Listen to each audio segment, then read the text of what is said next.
আপনি একটা কোশ্চেন করেছেন, আমি একটা রিপ্লাই দিই। Zero tolerance. Thank you.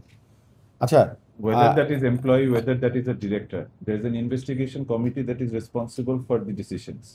So এখন যেহেতু ইনভেস্টিগেশন কমিটিটা ডিক্লেয়ার করা হয়েছে, আমরা কিন্তু ওনাদের ডিসিশনের উপর ডিপেন্ডেন্ট, বিকজ আমরা কিন্তু independently as a cricket board director or a president we are not entitle to take any decisions. এখন কালকে যদি আমাদেরকে বলে যে 4টা এমপ্লয়িকে ওএসডি করতে হবে, তাহলে আমরা 4টা এমপ্লয়িকে ওএসডি করবো। অ্যাট দি সেম টাইম আপনি যে ডিরেক্টরের কথাই আপনারা শুনতে চাচ্ছেন মেইনলি, বিকজ ঘুরিয়ে পেঁচে এটাই কথা হচ্ছে।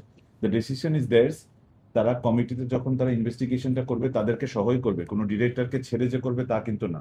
For example, if the allegation was against me, তাহলে আমার এগেনস্টে অ্যালিগেশনের তারা ফুল তদন্ত করতো। ইফ ইনভেস্টিগেশনের যারা করছে তারা যদি বলতো আমাকে সরিয়ে দিতে, তাহলে আমাকেও সরিয়ে দিতে হবে।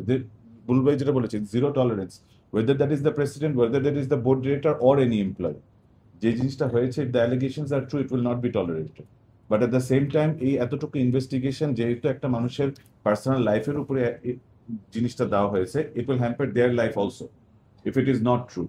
So at least 5-7টা দিন কিন্তু ওদেরকে সময়টা দেওয়া যেতে পারে। ফর এক্সাম্পল, আজকে আতিফ ভাই আপনার নামে যদি দেওয়া হতো, তাহলে you deserve a right to get the decision also, যে আপনি কি এটাতে করেছেন নাকি করেননি। বিকজ অ্যালিগেশন যে কেউ দিতে পারে, and let's assume it's right or wrong, but যেহেতু ওনাদেরও কিন্তু ফ্যামিলি আছে, যাদের নামে অ্যালিগেশনটা দেওয়া আছে তাদেরও ফ্যামিলি আছে, তাদেরও বউ আছে, বাচ্চা আছে। সো তাদেরকেও 5-7টা দিন টু প্রুভ দেমসেলভস রাইট, সেটার সুযোগটাও কিন্তু আমি মনে করি তাদের পাওয়া উচিত।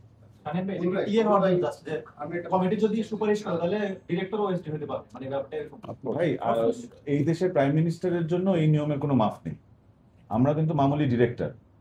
আমি যদি if I go and harass somebody and if it is proven to be right, তাহলে আমি তো একটা মামুলি ডিরেক্টর ভাই, এটা দেশের প্রধানমন্ত্রীরও রাইট নেই এটা করার। So if the investigations are right, anybody will be punished. এটা আমার ব্যাপারে না, আপনার ব্যাপারে না, এটা কারোর জন্য এটা ইয়ে করা। এই ধরনের আলোচনা করতেও কেমন, আমাদেরই কেমন লাগছে চিন্তা করে। আমরা ক্রিকেট বোর্ড, হ্যাঁ, facing this problem as well. আমি প্রথমে ডিফেন্ড করছি যে আমাদের বিপিএল নিয়ে যেই তদন্তের কথা বলছেন আমজাদ এবং সানিয়ান, যে কথাগুলো বলছে যে তদন্ত পুঙ্খানুপুঙ্খভাবে তদন্ত করে রাইট ডিসিশনটা নেওয়া। সো বিপিএলের যেই আমি আপনাকে পুরো জার্নিটাই বলি। বিপিএলের যে এই একটা স্পেশাল তদন্ত কমিটি আমাদেরকে প্রথমে একটা সাসপেক্টেড কিছু নাম দিয়েছিল এবং কিছু হাইলাইট দিয়েছিল বা কনসলিডেট একটা ছোট্ট রিপোর্ট দিয়েছিল। পরবর্তীতে সেটার উপরে বেস করে আমরা একটা তদন্ত কমিটি করি। আপনারা জানেন আমরা অ্যালেক্স মার্শালকে হায়ার করে এনেছি, he is our head of anti corruption এখন, যদিও উনি ইন্ডিপেন্ডেন্ট। তারপরে আমরা যখন পরিপূর্ণ রিপোর্টটা পেলাম, পরিপূর্ণ রিপোর্টের মধ্যে ওটা আমার নিজের পড়ারও এখতিয়ার নেই, সেটা আমি রিসিভ করেছি, সিল ছিল, সেটা আমি হ্যান্ড ওভার করেছি আমাদের এসইও হেডকে। তো ওই যে প্রথমে যে নামগুলো ছিল এবং কিছু সাসপেক্টেড ইন্ডিকেশন ছিল, ওর ডিটেলটা এর মধ্যে আছে। একটা প্লেয়ারকে বা একটা অফিসিয়ালকে বা একটা ইনভলভ যিনি আছে তাকে সাসপেন্ড করার জন্য এনাফ এভিডেন্স লাগবে, 1। 2 নম্বর হচ্ছে যে ওই তার বিরুদ্ধে অ্যাকশান নেওয়ার জন্য কী কী লিগ্যাল স্টেপস আছে সেগুলো নেওয়া। ওটা কিন্তু আপনারা ভাবছেন যে ওটা হারিয়ে গিয়েছে বা ওটা আন্ডার দ্য কার্পেট চলে গেছে, না, ওটা জীবিত আছে